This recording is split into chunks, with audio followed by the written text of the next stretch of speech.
wata yarinya wani ya zo yana neman ta, ni an mun miji. Ya ce ke ki tsaya ki natsu, alheri ya zo miki kina hauka.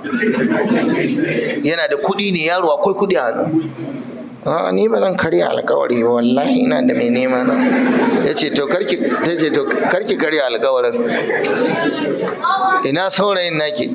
Ya tafi NYSC. Bautar ƙasa ma yake yi, ashe ma a ƙasa yake, shi kare yake. Ya zo ya nemo ubanta, aka ce mai ga uban. Dukan farko tukun da ya zo kofar gidan ya fakin da mota, ya zaro rafa ta 500,000 ya dunkule ce, ya ce a kaiwa da cijin ne, a ce an zo gaisuwa ne, wani ne yana son wance ya zo ya gaishe shi. Ce to 500. Tsoho ya duba ya ga zai daɗe yana kashe 500 na mutum bai taɓa mariki. Wata ran ya sake kewayewa ya faka, wata ya ware rafa 200 sabuwa 500.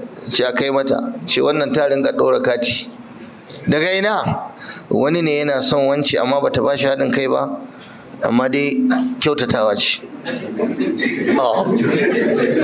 Ai da ya ɗauki lokaci ya dawo. Haka ake a ƙasar nan fa malam. Allah ya raba ka da neman aure da mai kuɗi. In dai ka shiga neman aure da mai kuɗi ka gudu. In kuma kai jarumi ne ka je ka buga da talaucin ka, shi kuma ya buga da kuɗinsa, ka ga wa za a kayar. Da ya zo ya sallama, ita ba za ta fito ba. Iyayen suka ce ki fita, abu na Allah ne, ba san me zai faru ba. Sai ta fito tana wani shan kanshi kaza, ka san yan mata in ta riga ta rike saurayinta, tana wani shan kanshi, tana wani abu ne. Ya ce kin ga da Allah soyayya ce ta kawo ni, ba kiyayya ba. To ya aka yi ne, ya kike ne?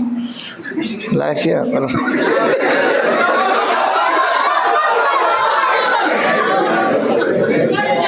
Suka gama, ya dan mata wasa da dariya da yan abubuwan da zai dai, bata dai bada haɗin kai ba. Ya jawo abin nan haka, ya jawo sai kawo kuɗi a ambulan a naɗe, 1000 ce, rafa ya miƙa. Ta duba ta gani, ce ki dalla ki karba, za ki karba. Alheri ya zo miki har gida, ba wanda ya gani, ki karba kawai ki dawo. Ta tsuguna, to har da wahala, sai ta tsuguna ta karba. Ya tafi. Zance ya kare.